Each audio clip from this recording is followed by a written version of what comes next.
Both my parents were drug addicts, so I was taken out of my house at 3 years old.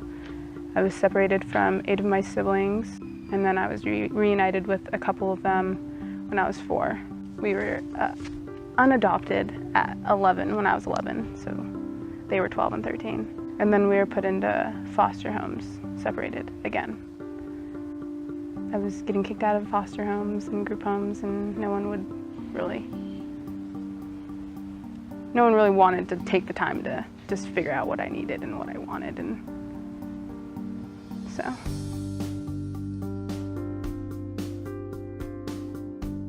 How many foster homes were you in? I think it was 13 foster homes and group homes. Most kids are, 13, 14. And all the girls in my group home were like 16, 17, really old, way older than I was. I was 12. It was my first group home in Carmel. I was just being bullied. I don't know, they just didn't like me, and I was sassy, I was mean, I was rude, and so they didn't want me there. They actually moved me to a co-ed home in Watsonville, and that didn't work out too well either, and I started running away from the homes. And I somehow hitched a ride to Salinas and found my siblings in a foster home. And they were like, "You can't be here. You gotta go back, dude." It's crazy.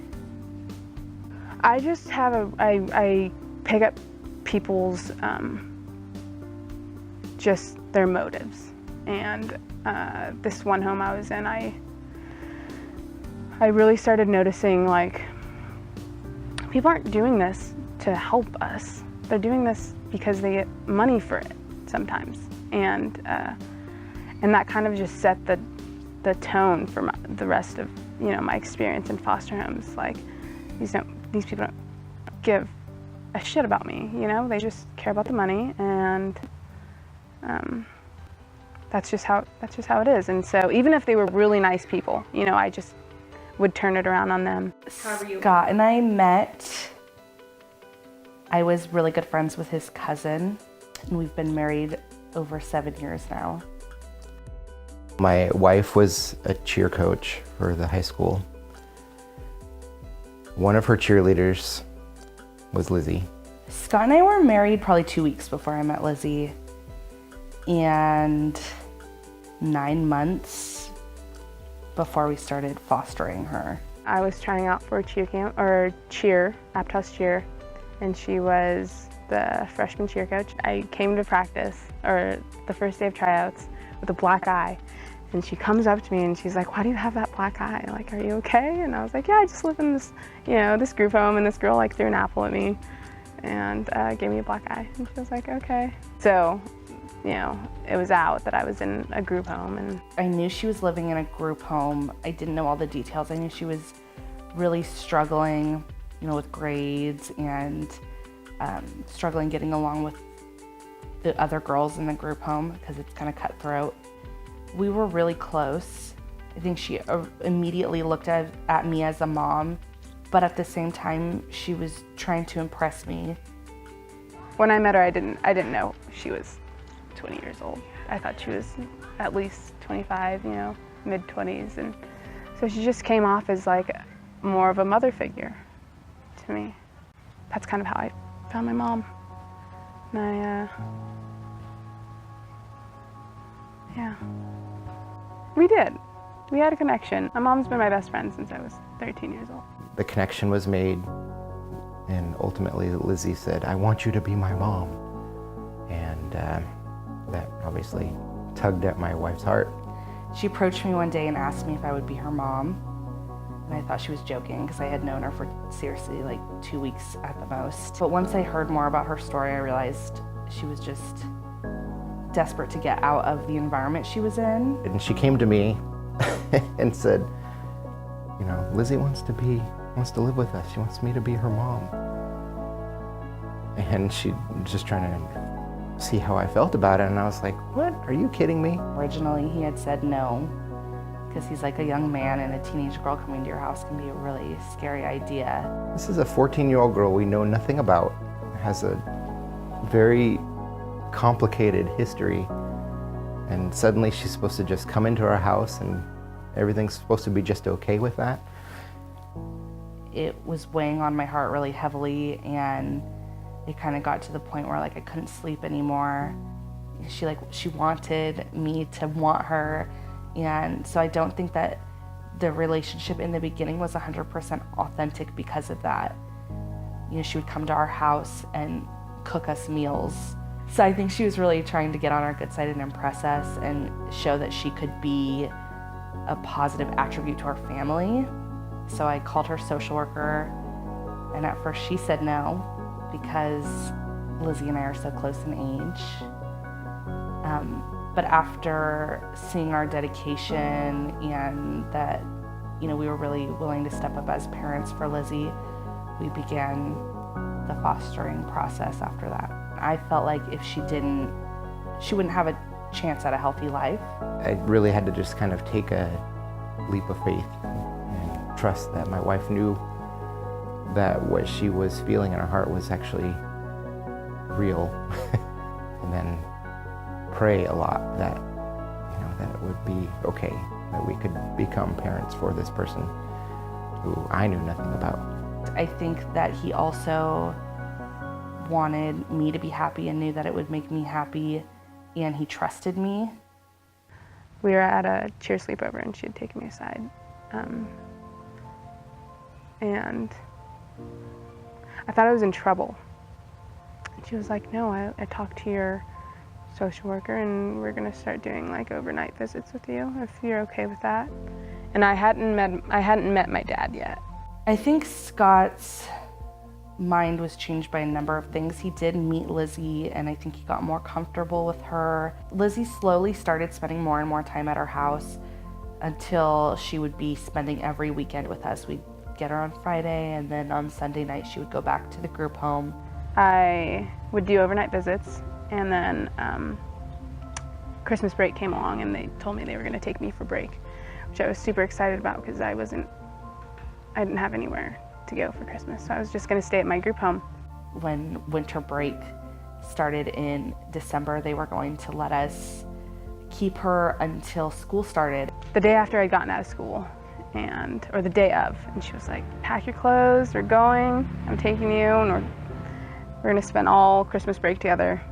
At the end of break, I refused to go home. I just was like, no, I'm not going back to that group home. Like, this is my home. I'm gonna stay here, and they made it happen somehow.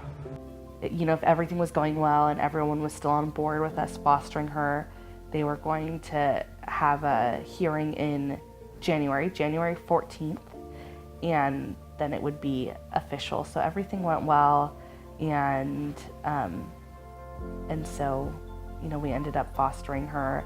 Things became more real. You know, like we had to deal with real parenting issues like sex and alcohol, and when she's allowed to go out and when she has to be home by, and all of a sudden, you know, things didn't always feel fair to her, and more arguments started, more realistic parenting set in, and it definitely got a lot more difficult. And I think that she was expecting, because of her history, that when things got difficult, that would be it. And so I think that like she pushed us in a lot of ways because she wanted that to be her choice. If she was going to be rejected again, it was going to be because of what she did. But at the end of the day, there was still a really solid connection between us, and I feel like we were always able to come back to that. She can be my best friend sometimes, and she can be that evil sister, you know, who doesn't want you to do anything. Go out or have fun. But we've adjusted. For us, as newly married couple, it was still trying to figure each other out. And then we had a third person to try to figure out as well. Having Lizzie there and learning about her history was difficult. Before Lizzie even moved in with us, she had confided in me the abuse that she had been victim to as a child, and, you know, also some of the emotional baggage that went along with being in so many different placements in her, preteen years. There was no chance she was going to be able to go back with any family relative or, family member. She had been in foster care for basically all of her life since she was very young.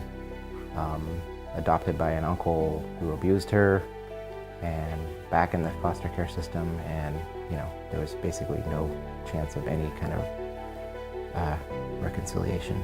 And as we got closer and she moved in, we were noticing, she would have a lot of nightmares and wake up crying, and she was able to open up to me about more of the details of the things that had happened to her. She was looking for that. She was looking for someone she could trust enough to share her burden. When I heard a lot of the details of the things that had happened to her, it made me really angry that people are capable of that. But it also made me much more sympathetic and understanding of Lizzie and the things that she had been through, and how that's manifested into how she behaves or the choices that she makes now. A history of abuse and mistrust and neglect and all the things that she was exposed to as a child. It was not easy to try to have to make, try to help her undo a lot of the feelings she had towards adults, to try to get her to trust us as parents, to try to get her to see that she doesn't have to push us away because we're in it for the long haul. Lizzie is extremely resilient. She's one of the bravest girls I know.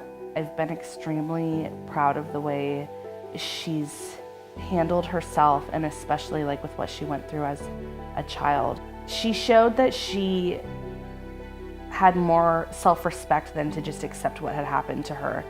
Once we had Lizzie established in our house, we knew that we wanted to have babies. So Scott and I had kind of been trying to have a baby, and we weren't extremely successful, and it got stressful for me, so we decided that we just weren't going to go that route. And we got licensed as foster parents and decided we were going to take in babies in the hopes of adopting. And we were going on a trip to Napa, and I found out that I was pregnant, and it was really exciting, but kind of scary too, because I was so used to seeing the negative sign. So I planned this big surprise. Scott and I went on a trip together, and I wrote a little riddle, and I told him I was pregnant. We were so excited. It was all we could talk about for the whole trip. And we went and bought a little pair of baby shoes and made a scavenger hunt for Lizzie and Michelle to tell them that, we were going to have a baby. And so we were all really excited. And then a few days later, I had a miscarriage.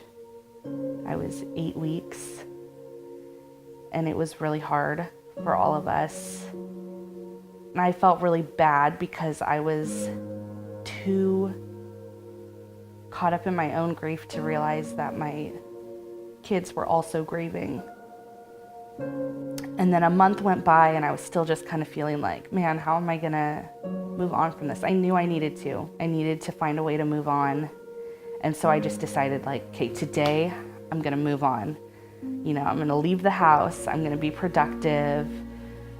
And that day I got a phone call from the placement coordinator saying that she needed a placement for 2 twin boys.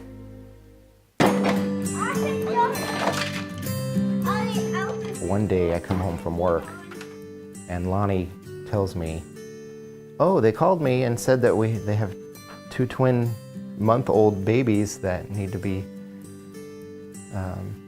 need a home, need a foster home. And Lonnie will tell you this too, but my first reaction was, you told them no, right? because I was thinking, twins? How are we supposed to deal with twins? I'm barely prepared to deal with even one baby, let alone twins. When I got the placement paperwork, it had their birthdays on, and their birthday was February 16th. And that happened to be the same day that I had my miscarriage. So we agreed we were gonna do it. Again, Scott was a little hesitant because twins sounded scary, but we decided to do it. So we got Christian. We picked him up in a McDonald's parking lot. He's my McNugget. We picked up Christian at McDonald's parking lot. And then the next day we had to pick up Julian from Stanford. Julian was in Stanford. He had an episode. He had basically choked on spit up or something, and the mom didn't take him to the hospital. He was actually not breathing and he was choking, and she called the doctor. The doctor said, get him to the hospital now. The doctor called back later to check in on how things were going, and the mom said, oh, he recovered on his own, so he's fine, and just left it at that. But then the doctor called CPS. He was kind of the first baby that I had really ever taken care of. I didn't really have any clue what to do. Scott was a pro because there's babies in his family, so I really just did not know what to do with the baby. I got peed on in the face the first night, and Christian was so fussy. The whole night he had to sleep on top of Scott. If Scott tried to put him down, he would just cry and cry and cry and cry. So I thought, oh geez, what did I get myself into? That first night, Christian slept the whole night on my chest. It was pretty cool.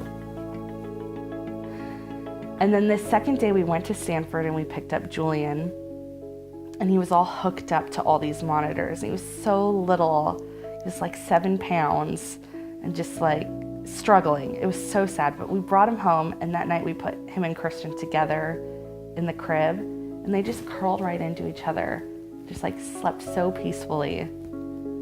The first night, my parents just would not let him go.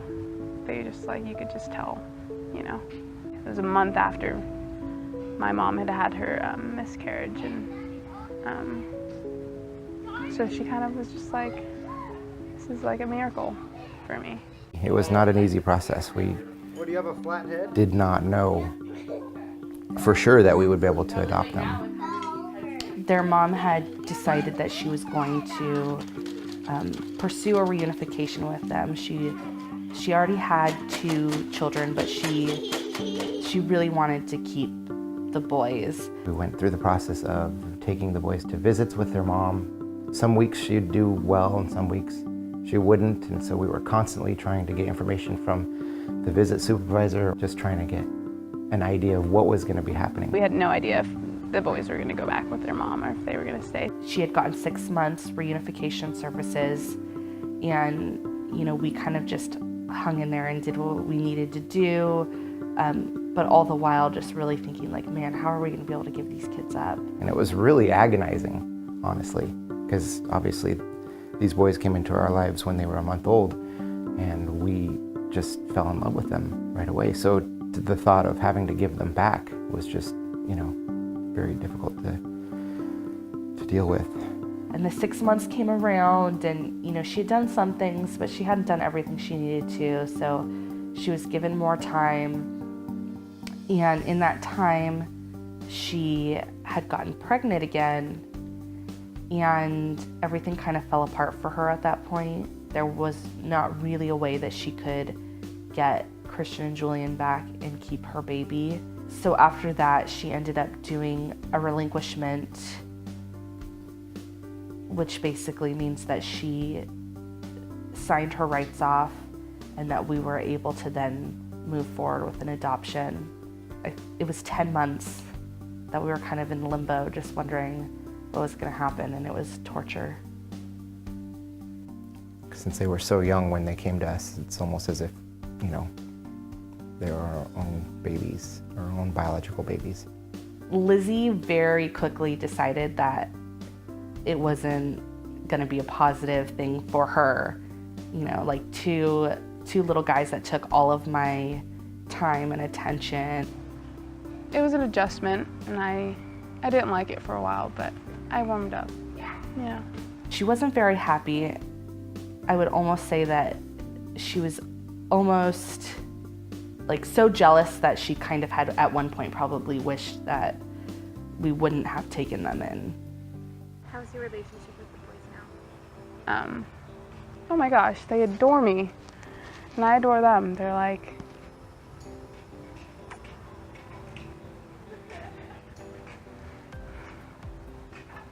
sorry.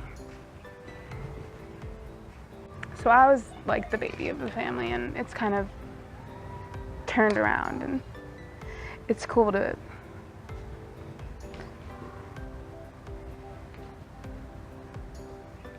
be someone that they can look up to. The birth mom is not in a place right now where she can see any of the kids, because she's got 3 other kids as well. So the relationship is pretty spotty at this point. We definitely don't want the boys to not know that they were adopted. We feel like they need to know their story. It was always really important to us that all of our kids were able to keep ties to their biological family and to know where they came from. It was really important for our boys to have a continuing relationship with their biological siblings. The 2 that live closest, they both have the same dad. We actually have them over several times a week, and they do a lot of things together with our boys. They do gymnastics and taekwondo and things like that as well. So we have a really good relationship with them. They also don't see their biological mom basically at all. We, pick up their birth sisters from school and have sleepovers, and we try to, be as inclusive as we can to grandparents. We have actually done a lot of things with their biological relatives. In fact, even this last summer, we went to one of their family reunions with Julian and Christian's biological dad's side of the family. It was really kind of neat that they invited us. Of course, they wanted to see the boys, but they took us in like we were part of their family, Lonnie and me. Maintaining relationships, family relationships for all sides of all the families is really important for us. The challenges are just, at this point, raising kids. Just whatever normal challenges come with that, in addition to having all these other family members involved, which is actually a really good thing because everybody's supportive. Don't look at anything yet. Close your eyes. Don't peek. Don't peek.